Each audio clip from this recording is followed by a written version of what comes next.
Hey everybody, welcome to Gregsbeerreviews. Let's go see what's in the fridge today.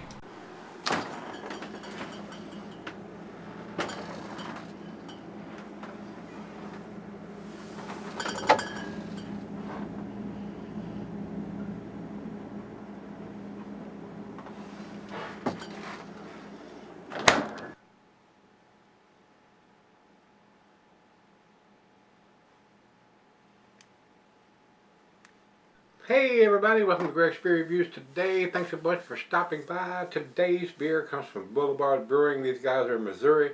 This is their Phantom Haze and they're calling it a double IPA. It's a 7.5%er. And they can call it a single IPA or a double IPA once you get to that range. Yesterday's was a 7.5 and it was called an IPA. This is a 7.5%er and they're calling it a double IPA. It's their prerogative to do that.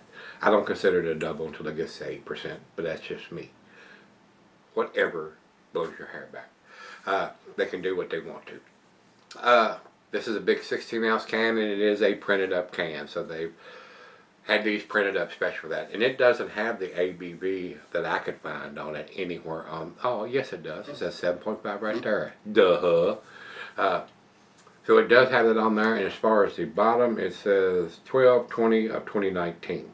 And they're giving it a shelf life till May 18th of 2020. So they're giving it 5-month shelf life, guys. 3 months to me, not 5. So 12, and today is April the 10th. So it is close to 4 months old. It's a month past its prime. I bought this at the craft beer store. Freshest one I could get my hands on from these guys. And guys, as you've seen in the intro, this is the last one that I have. Not begging for beers. I have people accuse me of that all the time. I am not begging for beer, especially with all this coronavirus, COVID-19 shit going on. People are kind of leery about sending stuff, and I understand that, guys. And unless I see something and pick up something, or something actually does show up, this is it for a while. This is the last one. This will be beer review 3811, and it will post the first part of May. Like I said, today is the 10th, and I'm 20 ahead as of right now. This makes the 20th one. So around the first week of May, it will be over for a while.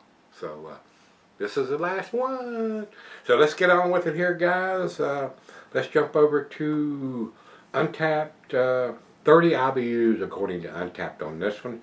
Inspired by luminous glow of stunning sunsets and the enigmatic aurora of transcendent twilight, this supernaturally delicious beer is big, bold, and beautifully balanced, bursting with luscious tropical hop flavors. So, let's find out. And I've turned this thing upside down and rolled it around and done everything I can, and just in case it's unfiltered or it's not saying it's a New England style anywhere on the can or these sites. I don't expect it to be. It's going to be more like, since it's from Missouri, a Midwestern style. So, let's find out.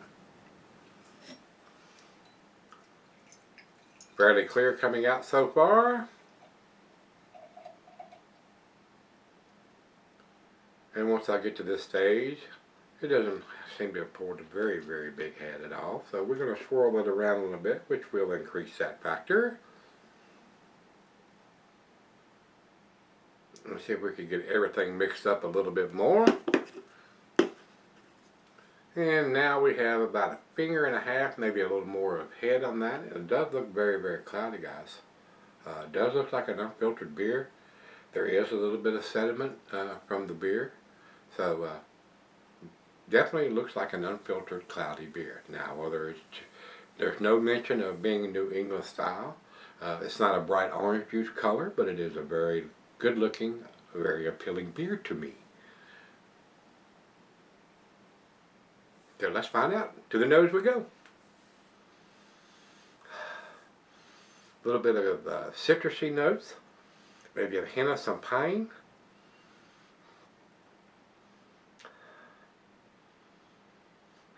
I'm not sure about the tropical fruit notes that they're saying here on Untappd, but maybe so.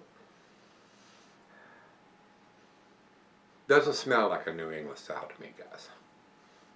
But it does look like an unfiltered. It's very cloudy, and there are some bits and particles floating around in it, and I'm already getting a layer of settling on it, so it definitely looks like an unfiltered beer. So let's find out. Cheers.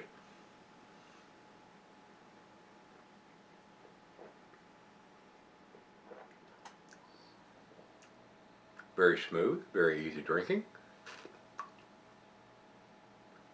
The hop aroma is not off the chain, and the hop taste is not off the chain. It is very pleasant.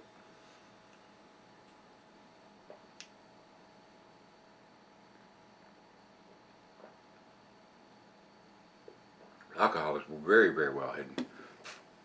But it is got a lot of junk in the trunk, as I'm saying. There's a lot of stuff floating around in there. Not big chunks, but a lot of stuff floating around all the way up to here. It hadn't settled down to the bottom. I can already see a layer developing there. So most definitely an unfiltered beer. So back end pour going in. I'm sure that's going to increase the chunkiness.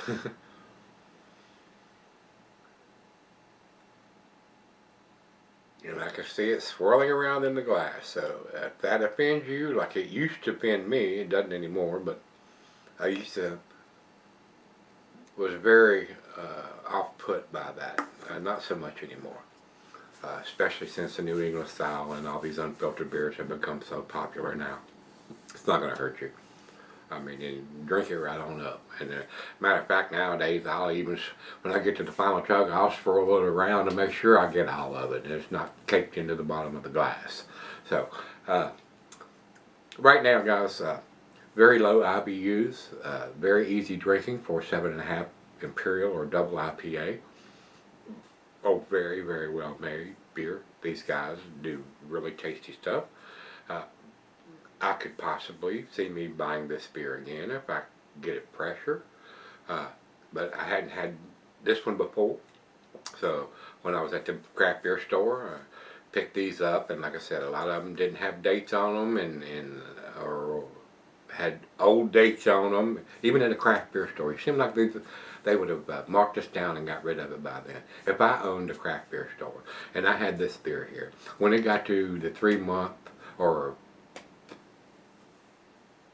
2 weeks before 3 months, I would mark it down to move it out, because to me these beers start degrading substantially after 3 months. Some do, some don't. I mean, I have people say, "Oh, this beer's a year old and it's still real tasty." Okay, you can have my share of it then.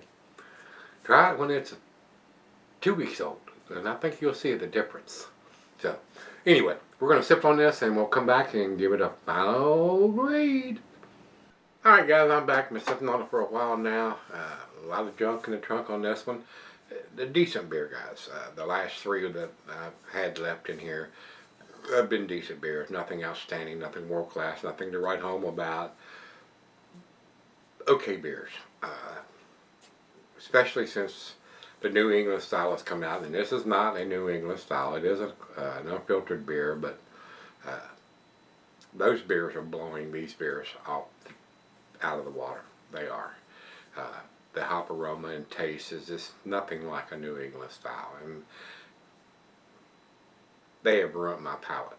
I mean, after drinking those beers, these beers just can't hold a candle to it. And I try to grade it for what it is. This is not a New England style beer. So I try to be as objective as I can on these beers. It is a decent, tasty beer. I may purchase this again if I can get a fresher version of it, because it is a cloudy, unfiltered beer, and to see if it's going to have a little more taste and aroma than what this one does at the age that this one is at. It is what it is. I say that all the time. Final chug here, guys. A lot of stuff floating around in this beer because it's an unfiltered beer.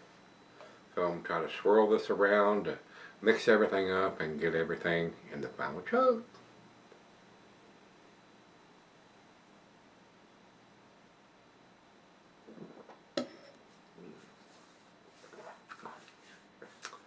Again, decent beer, tasty beer, alcohol well hidden, very easy drinking, very smooth, very easy drinking, 30 IBUs, Not bitter at all. A nice beer, tasty beer, guys. To me, B plus, 88. That's where I'm gonna put this. Over to Untapped. Untapped says, imagine that. Again, we're matching. They say 88. Very good. It is a very good beer. Over to Untapped, they have it at 3.91, which is a little bit better than an 88. Maybe 89, 88, 89, somewhere in that range. And let's just say it's pretty unanimous on this B plus beer. It is a B plus beer, guys. If you've had this one from Boulevard Brewing, this is their Phantom Haze. Let me know what you think. And like I said earlier, guys, this is the last one with all this COVID-19 crap going around. This will post the first part of May. Unless I see something or pick up something or something is actually sent to me, which I don't anticipate that happen with all this shit going around. People aren't sending or mailing anything because they're afraid they're going to contaminate somebody. This will be it. We shall see. There's about 20 days worth of beer videos that I've recorded already, and they will post every day until this one, and we shall see what happens after that. So after 38/11, which is what this will be post, if I haven't picked up anything or received anything, this will be it until I do. Till I pick up something or receive something, this will be the last beer review for a while. So let's see what happens. Time will tell. And I appreciate everybody watching and commenting and subscribing and everything going on. You guys are awesome. I am definitely not begging for beers. I get accused of that all the time when I say stuff like this. So I am definitely not begging for beers. So with that being said, this will be it unless something happens. So until we meet again, let's go see what's in the fridge.